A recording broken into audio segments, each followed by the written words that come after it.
Welcome, and thank you for downloading this week Take Aim Outdoors, the Bow Hunters Podcast. Whitetail hunting stories, tips, and gears from across country. And now, here is your host.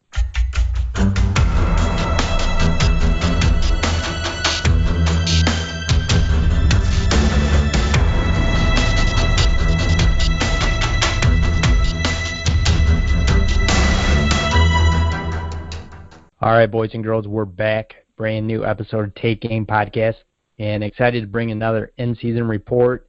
It's literally kind of the first week in first 10 days, I should say, in November. So we're rocking the rut.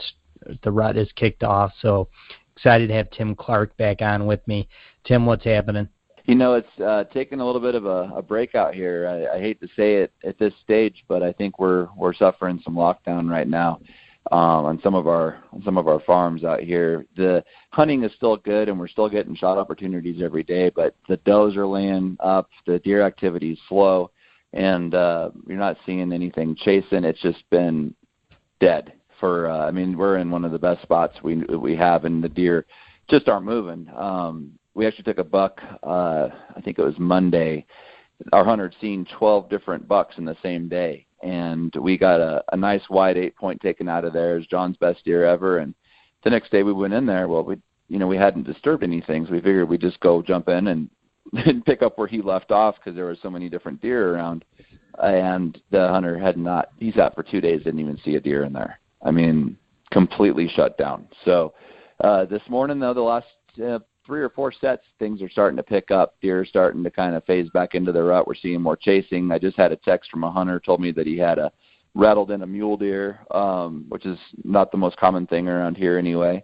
He didn't obviously mean to. He's just trying to pull in a whitetail. But things are picking up again, and the weather's perfect. So the hunting's good. Hopefully, if people are coming out this weekend, they'll be kind of through this first little period of lockdown. And I know it's early, and there's going to be a lot of skeptics out there saying it's too early. But, we were seeing deer walking like zombies on the 26th of October. This fits the bill based on what we saw in both states.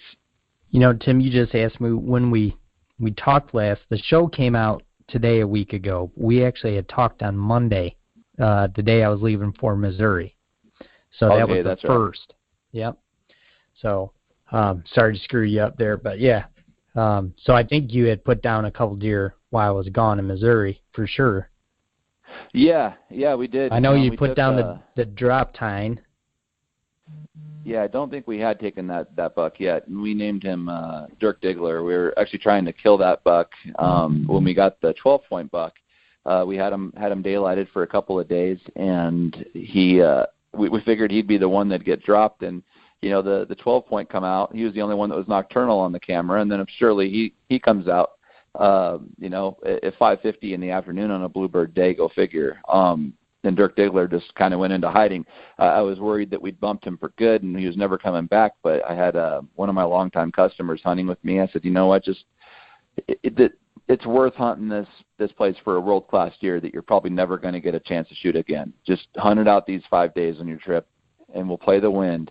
And give this deer everything you got. And you know what he did? He gave it the 5 days. And I don't know how many hunts of mine have ended on the last half hour of the last day, but a lot. And they're always a really big deer when it happens that way. And he'd only seen one buck it wasn't even a shooter, just a little 8-point, probably 1.5-year-old deer, 2-year, whatever it was. It was, under 100 inches. And I was getting a bunch of reports from my hunters. My phone was blowing up, and I saw Scott Wright. And I have to admit, in my mind, I thought, we might have just screwed that up. That Dirk Diggler might have just run out of there and or maybe got shot somewhere else even. Sadly, I was worried about that being the reality. And I was looking through seeing who was shooting deer because we had a pretty full camp. And I see Dirk hit on my text. I went, oh, wait a minute. I take a look back at that again real quick. And I texted, you shot him? He goes, yeah, I think I got a good shot on him. I'm like, I threw some colorful words because we've been wanting this buck since last year. And we went out there a little later, and we went in on him about 3 hours after he got shot and ended up finding him in a pile. But he was beautiful. I don't know if you saw the picture of that drop tine, but he taped out right at 180 inches. Whoa.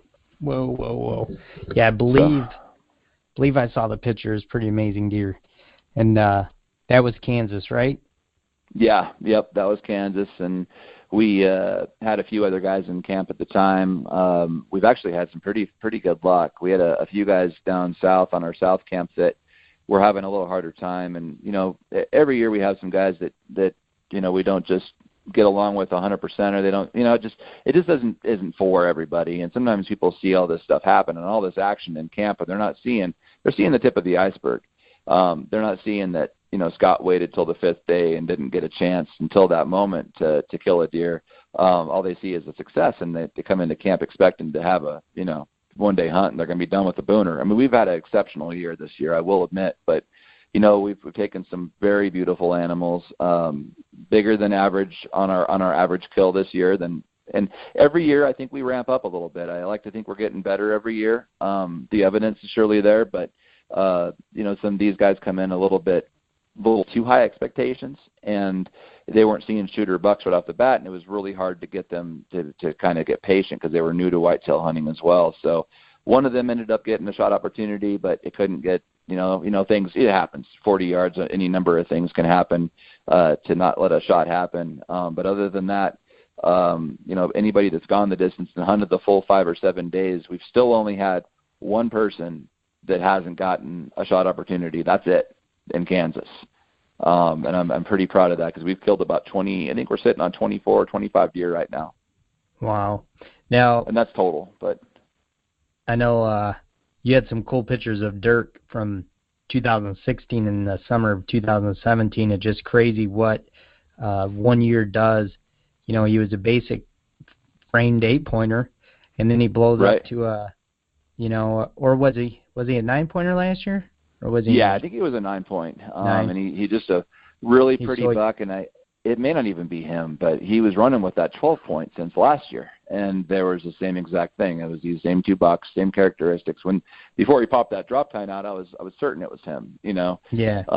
I don't know, and maybe the listeners can give us some feedback on it, but I don't know how much or how often a deer will just grow a drop tine that's 11 inches or 10 inches long when they're just growing regular racks beforehand. But maybe it is entirely a different buck. But he ran. What's that? The pictures, absolutely look like that's him. There's no doubt in my mind based on those brow tines that's him. But yeah, exactly. And he even has the same 4s, but they switch sides. But he does. Same location. He's got the same friend. Those 2 deer, I have a picture of them on my computer where they're in the same photo, running together during the rut. Man, it's amazing.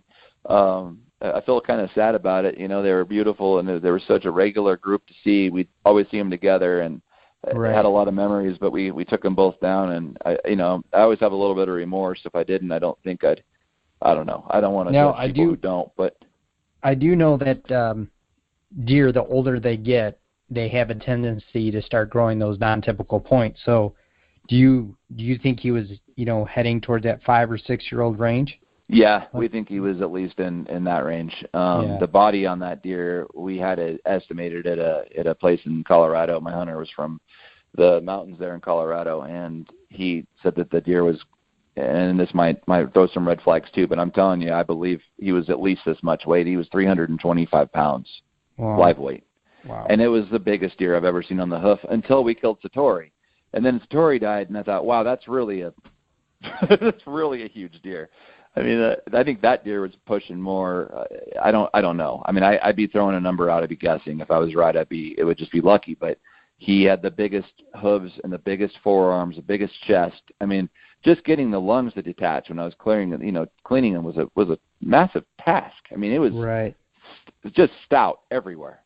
The rack on that thing weighed, if it wasn't 20 pounds, it was 19, with the skull plate on it. It was amazing how thick that deer was. And same kind of thing. We've been watching him for a couple of years, and that was a buck that I really wanted to kill last year myself because he was just small enough to not make my clients upset. You know what I mean? I have to be, I got to tread real lightly when I shoot deer, either when no one's here or not take a very big one. And, last year I only got a chance to hunt him one afternoon, and that was it. And I just left him alone. It was in one of those spots that people don't feel good sitting in. It's kind of backcountry stuff for Kansas. You know, it's not really backcountry for people who are listening from the western states, but you know, you got to hike, you know, 20 minutes to get into this spot, which is unusual for where we're at. And it's just a little row of trees, man. And you know, the first 2 days it was really nothing, some deer out in the distance, and then the third night he smoked that Satori buck, and he taped out right at 150, and I think he had 6 or 7 inch bases. At least. Did you see that buck? I'm looking at the summer pictures of him. I'm trying to find a picture of him with the hunter that actually killed him. Yeah, he's on. It's a night photo with a guy in a sweatshirt, hoodie sweatshirt from Sportsman's Warehouse. That was probably 5 nights ago. Okay. We've been posting a lot on Instagram. I mean, there's been a lot going on, but yeah, what a deer though. Think. Yeah. Well, yeah, he's beautiful. What a deer. Yeah, he is. Super beautiful deer. So. And those guys ended up going 3 for 3. That Utah group. They killed a buck we named Barney after the guy who was sitting in that stand. We got a 160 buck, a 150, and a 130, and the 3 semi-guided guys. And they were in and out of here in 3 days with beautiful racks. You might see the picture there with me standing behind the 3 guys. Yep. Yeah, I'm looking at it right now. They were all. I mean, these guys have been hunting with me for years, and you know, they're great guys to have out. And you know, they're people like that we have out here. You know, it's what makes this worth doing. You know, people that you become friends with over time, and you can really share the moment with them. You know, as opposed to just a mission to go out and kill a number, which, you know, there is that, and I'm not saying anything's wrong with that. It's just, to me, as an outfitter, I'd prefer to have these moments than the others, you know? Yeah, for sure. No, I appreciate that. You know, that's what a real deer camp's supposed to be, if you ask me anyways. So exactly. That is cool. And, yeah, good picture with you guys. And that Satori buck, I'm looking at the bases right now. It's just crazy how big they are, and then I sort of have a deal. I just really like those brow tines like that. You know how they start higher on the beams. Right. I love that. Yep. That deer has it. Really cool. Yep. Yeah, he was a nice buck, man. I'm actually trying to get a replica made of him and the drop tine buck because you know, surprising as it may be, nobody gives me their racks when they're done hunting. Those always go home. Surprising. So. Yeah, those always go away, don't they? Yeah, no kidding. Yeah, exactly. I think somebody would leave one for me, but they just never have. But never have. You know, that's I'm gonna try to make a habit of replica my favorite 2 bucks every year. You know, and then if I'm blessed to do this in 10 or 20 years, we'll have a nice lodge with 10 or 20 or 40 different bucks on the wall that we can look back and say, hey, these are replicas. But you know, how cool is that to have the picture of the hunter, the testimony, and the buck on the wall, so people can get a real vision of what the realistic top end is. You know, not a photo, but a real picture of him. Because some of those, I'll tell you that Dirk Diggler buck, he did not look like a 180-inch buck in any photograph that I ever had on trail cameras or in any picture we took in the field, except for the one that we took after we got him cleaned up. We got the camera right in his face. There was no way to do it justice. He looked like 150 with a drop tine. Maybe. Yeah, he does. You know, actually.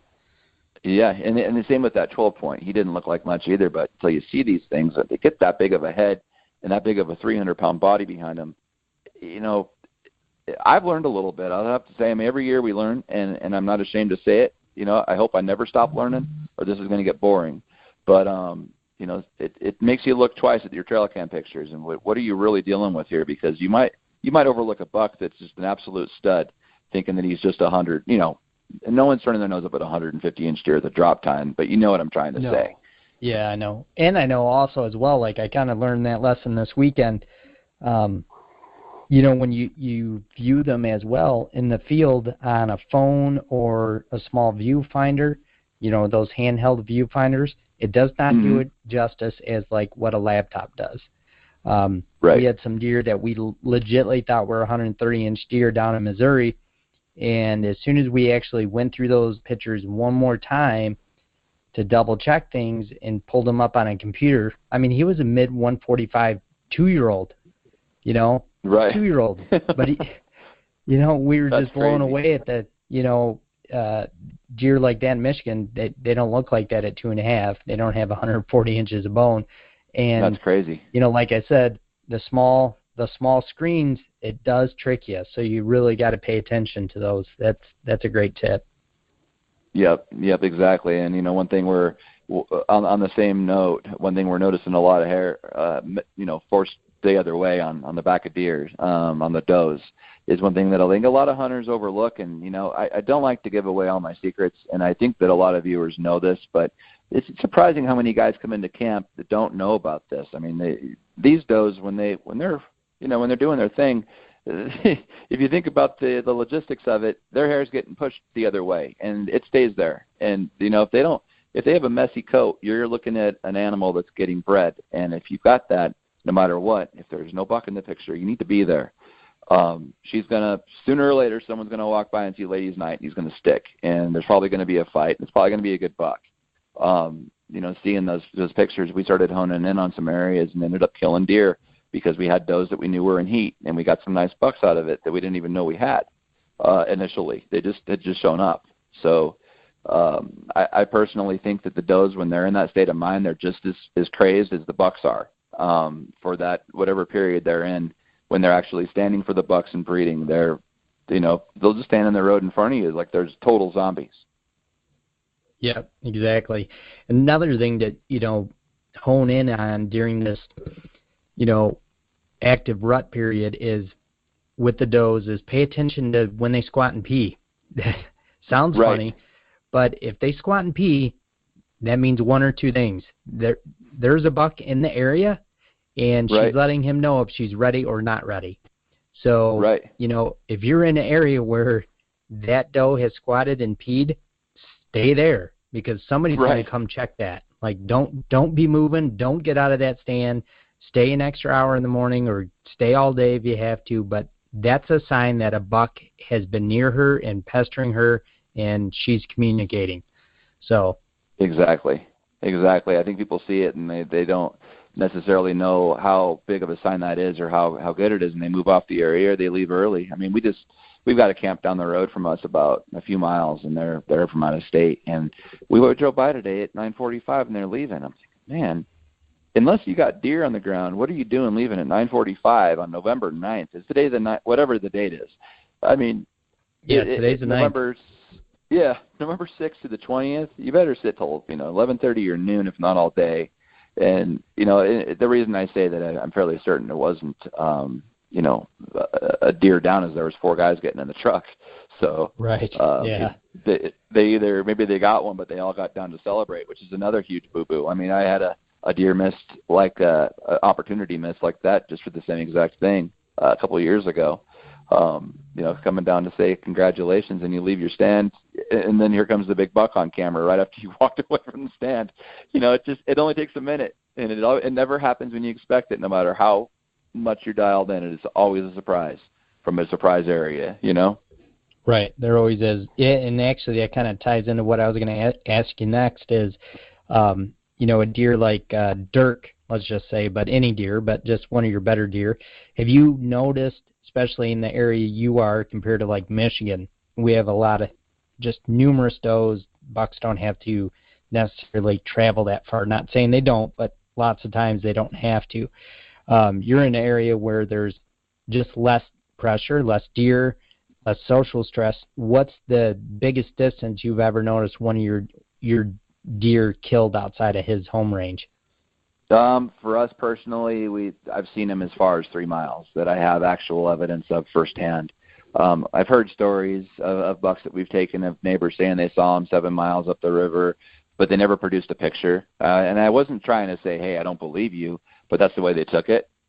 Right. Can you send me that picture? Because I'd just be interested about it. And I don't need to know where it came from. I'm not going to try to come lease your property. I mean, we got the buck on our place. I'm cool where we're at. But no, it's just cool data to know that stuff. Absolutely. I'd love to know that he ran 7 miles west or east, or just give me a ballpark. But, at the end of the day, I think they were just blowing smoke, and they wouldn't show me the picture and got offended because they couldn't back it up, is my opinion, because it ended up being one of the people that was one of my troublemakers anyway, But personally, I've seen it on up to 3 or 4 miles. I think it was 4, but it was at least 3. And it wasn't just a 3-mile run up a creek with trees. It was across pastures. I mean, the last place you would picture a deer would just show up, unless even getting pushed by pressure.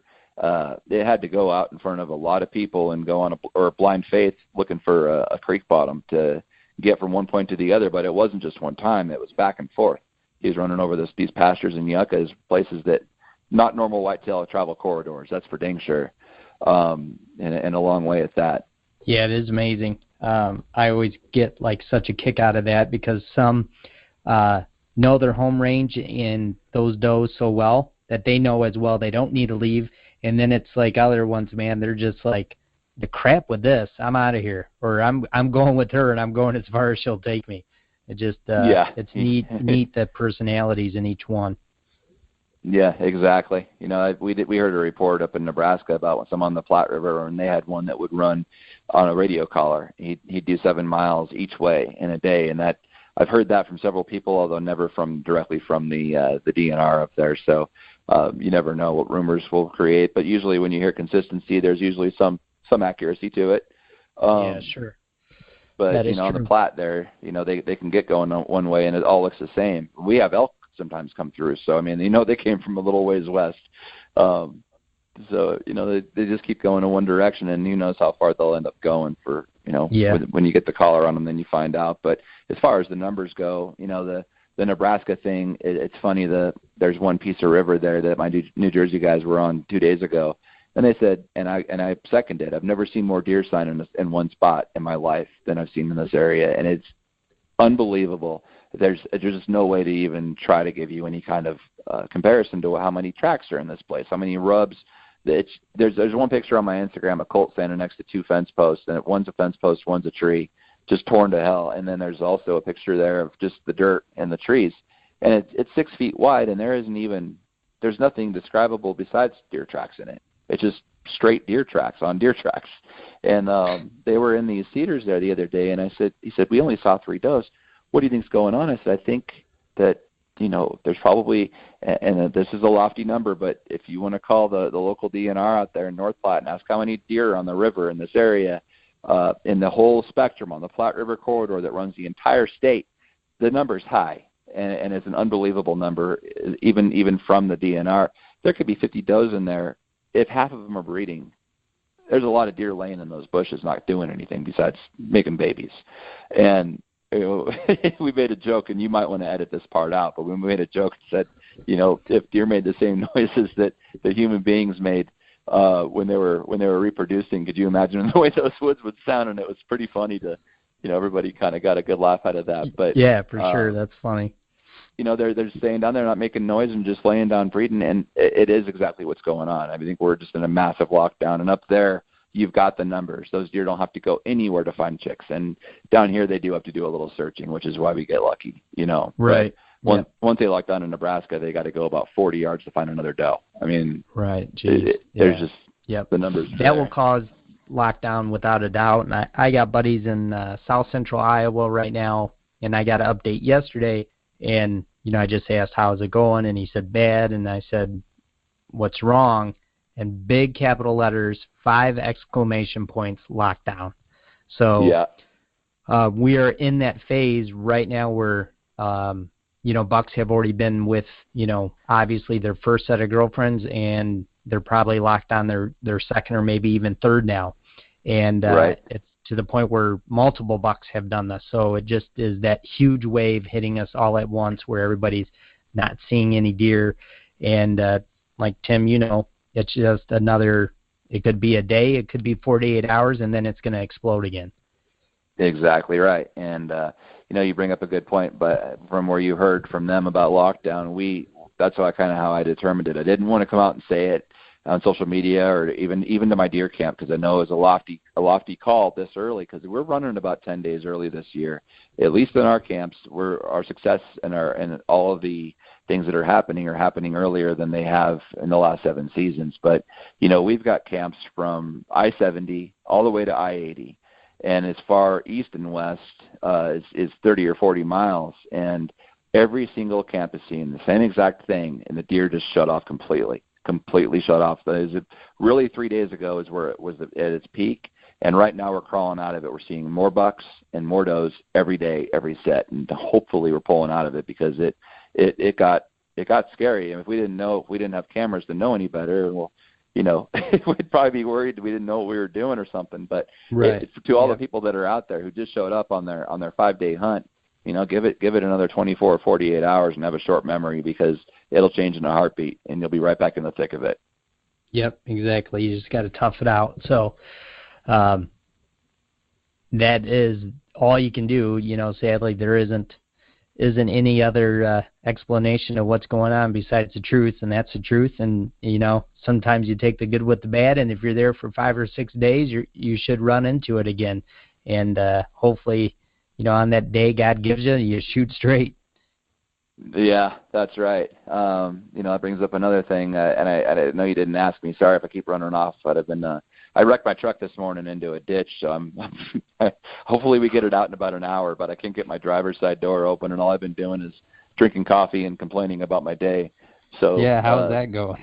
That's a bummer. It's Sorry. not going very good, but got plenty of energy and a lot of thoughts going through my head. I got thinking about, you just mentioned shooting right on your day. We've lost a couple of deer this year, and both of them were good deer. I'm fairly certain that the one that got wounded would have been the buck of our year, and he got hit. And I'm just going to be frank, I might lose a customer over this, but I tell everybody when they come to camp how to shoot.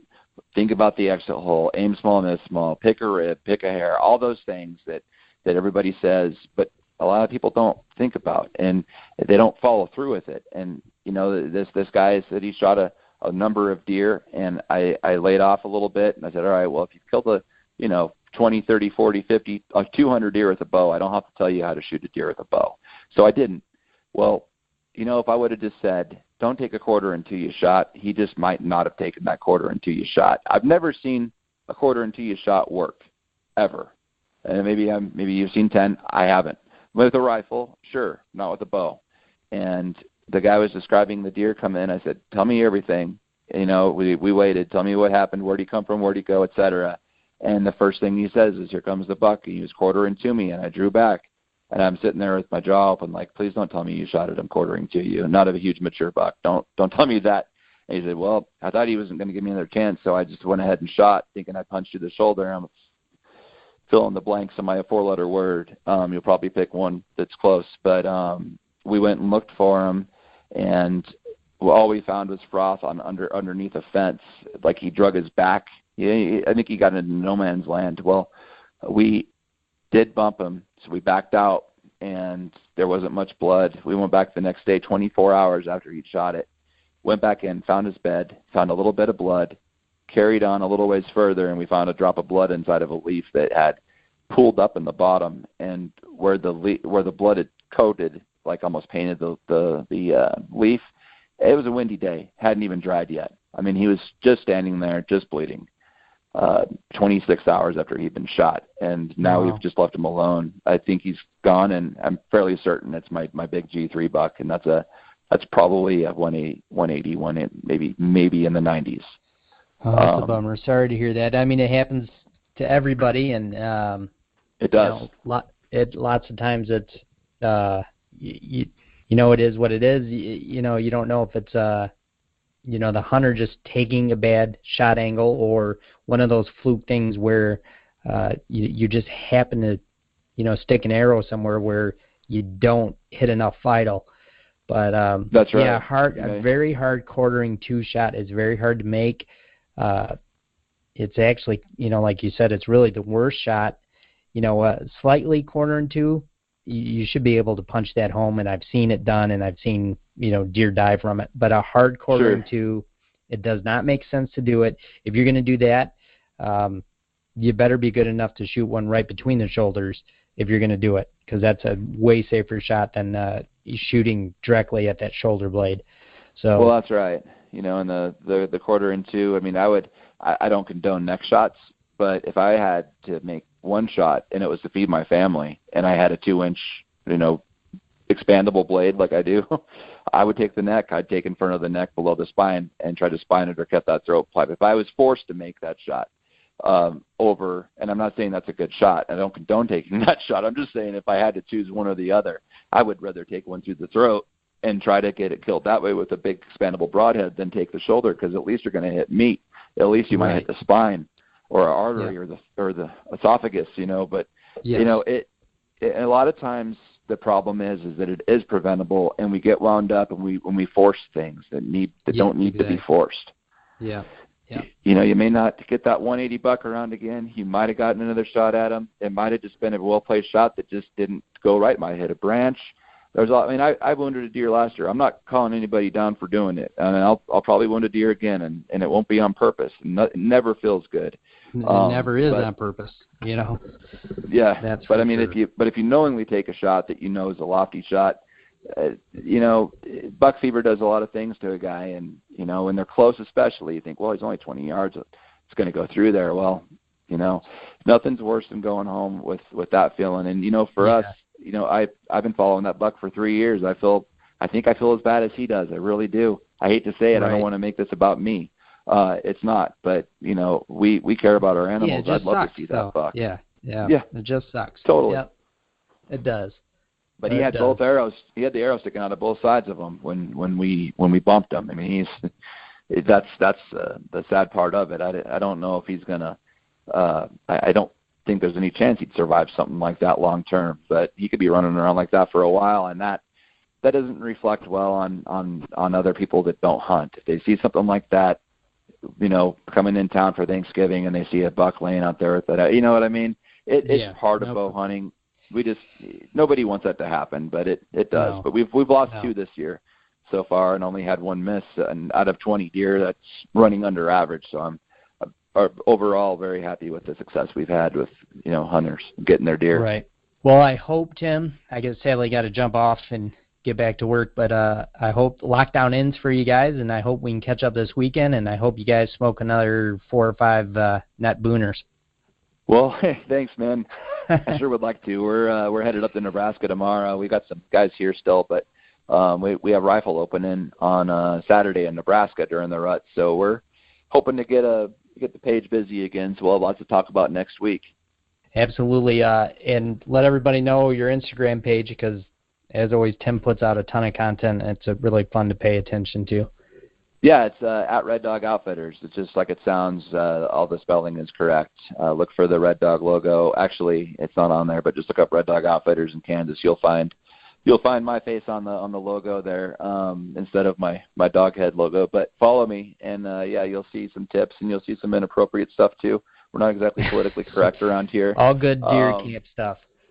Yeah, really. I think most of us hunters are on the same page on all that stuff. We sure. try to keep the nonsense down. But I wanted to say something real quick to you. You had a hell of a week last week. Congratulations on that deer you got. Thank you, man. I appreciate it. I'm still kind of cloud 9, and sadly I didn't get to really soak it in that much that night. Somebody else had hit a deer, and I spent the rest of the night and the next day helping that person. So I'm trying to keep playing it back in my mind right now and looking at pictures, and every time I look at the picture, I'm like, oh my gosh, I shot a 5.5-year-old 300-pound deer. It's pretty cool. That's awesome, man. he was huge. I don't know what he scored, but man, I would never pass that deer on any day, any camp, any weapon. Yeah, me neither. It's I didn't score him, but as a mainframe 8-pointer, we're pretty certain he's going to go in the mid 150s, which is as you know, impressive for an 8-pointer. So absolutely, that's up there. That's up there. So he was a tank, and thanks for that. I was super excited. Just a perfect hunt, and I spent 3 days, all day sitting and made a move about 100 yards, and it just paid off. And as I made the move and then sat there the next day and a half, you do all the thinking in the world, like, I need to make another move, or do I sit here? The minute I move, right, I'm going to screw up, and went through that whole deal, and luckily, that evening it paid off, and I made the right choice. So, super excited, man. Thanks. No doubt. Yeah, enjoy that, man. That'll be a fun ride for the rest of your life when you look at that thing on the wall or on the computer. Yeah, for sure. They don't come like that every day. So, you're right. So I appreciate it, though. Yep. Well, thanks for having me on again, man. We'll catch up with everybody. Hope everybody has a good rest of the week in the deer woods, and we'll catch up with you next week. Yep, for sure. Thanks, Tim, and good luck to your guys. Thanks, man. Take care. All right. And we'll see you guys next week, live every Tuesday. or Wednesday outdoor podcast channel, podbros.com. And make sure as well to check out the show sponsor, Enforcer Ozone, enforcerozone.com, the most portable ozone unit on the market today. And we'll see you guys next week.